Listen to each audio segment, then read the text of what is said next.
Maagang pagtutupak sa ating lahat, charot. So ayan, bago ang lahat, welcome nga pala sa aking video diaries. So as usual, another kuratsa day na naman ang atake for today's video. Bali ngayon nga pala ang dental check-up ng mga chikiting. Nakakatuwa lang din tong si Kuya Fuego dahil alam na niya yung gagawin sa kanya. Itong si ate naman, although walang problema sa ngipin, every month may dentista sila para malinis at ma-maintain yung kagandahan ng ngipin niya. Mas lalo na tong si Kuya Fuego. Dahil next month pagbalik namin, bungi na siya. Pudpud na nga yung ngipin dahil sa katakawan sa chocolate. Ayun, bumangas pa yung baba sa lamesa. Kaya ayan, nabungi ng tuluyan. So ayun, after namin sa dentista, diretso naman kami para magkaymono. Pag-uwi naman namin sa bahay, for the unboxing naman tong atake ni Kuya Fuego. Maagang birthday present sa kanya ng Hoy Queen. O diba, nakakatuwa.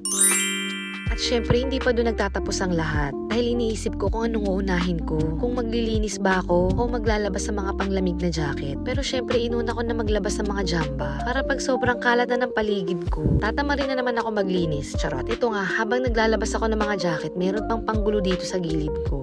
Kayo, nailabas nyo na ba yung mga jacket nyo? Naglalaro na yung panahon dito sa Japan, no? Minsan mainit, pero kahit sobrang tirik ng araw, medyo malamig na. Sinisimulan ko na talagang ayusin lahat. At nag-uunti-unti na ako. Dahil pagbalik ko galing trabaho, hindi ko na ito maaasikaso. Maaasikaso ko man to pag sinipag na ako or pag hindi na ako busy. At ito nga, nagtataka ako dito sa mga to. Ang dami ko ng laruan na nai-declutter. Pero yung karamihan dito ay mga bagong batch ng laruan na naman. At itong mga omise dress ko, nakikita nyo ba yan? Pang ilang batch na naman to sa mga dress na naitatabi ko. Dumaan yung spring, summer, and fall season. Ilan lang yung mga dress na paulit-ulit kong sinusuot. Ultimo yung in-order kong pang omise dress. Diyos ko, nakakalurky. Kumasya man sa akin, pumuputok naman yung bilbil ko.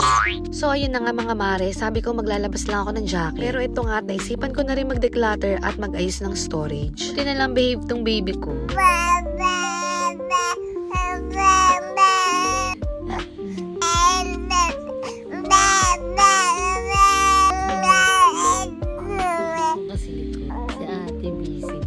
At syempre, sino may sabi sa inyo na pwede magpahinga? Charot. Ito nga at pumasok pa ako ng umise. At move forward naman tayo sa video na to. Ito naman ay araw ng Sunday at family day. Nagpunta naman kami sa simbahan ng Ashikaga. Syempre kahit gaano tayo ka-busy, hanggat maaari, sinusubukan naming makapunta sa simbahan. Dahil bilang pasasalamat sa lahat. Dahil kahit gaano kahirap ang buhay, na itatawid namin ng bonggang-bongga. Charot. So after naman namin sa Ashikaga, dumiretso naman kami dito sa rabbit store para bumili ng mga kailangan ng mga bagets. Sinisimulan ko na nga bumili ng mga pakunti-kunti para dun sa mga gagamitin ni Brisa sa school. At syempre, konting window shopping na rin, charot. Window shopping pero ang dami na nakuha. So ayun na nga mga mare, hanggang sa bumili ulit ako ng potty train. Yung isang potty train kasi na nabili namin, yung isinusuot sa bowl, ay naku, walang effect kay Fuego. Kaya ayan, napabili ulit ako. Pero okay lang din naman, at least magagamit din ni Brisa yun. Konting kembot na lang at malapit ng graduate si Kuya Fuego sa diaper. Dahil maliban sa natitrain sila sa school, na-diaperan ko na lang talaga siya bago matulog at paglalabas kami. So ayun na nga mga mare, move forward naman tayo sa video na to. Syempre bago kami tuluyang umuwi, kay mono time naman ang atake ng mamshi nyo. Dito talaga ako nasusukat kung gaano ako galing gumastos, charot. Syempre budgeting 101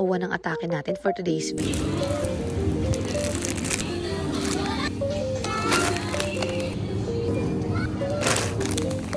O diba, tumataginting na nanasingit. Kunti na lang idadagdag, isang lapad na. At ito nga, plano pa sana namin kumain sa labas. Buti na lang talaga, ang daming nakapila sa kakainan namin. Kaya ayan, gumawa na lang ako ng sandwich at nagluto ako ng dinner. O diba, mas nakatipid pa kami. At nakapag-ready pa ako ng kakainin namin para bukas. So ayan mga mare, ganito lang naman yung ganap ko sa araw-araw. O diba, kuratsyang-kuratsa ang atake. O diba, ang saya lang. Tulala na lang yung pinakapahinga ko. O siya, masyado na mahaba tong chika ko. Kung nakaabot kayo dito, maraming salamat sa panonood.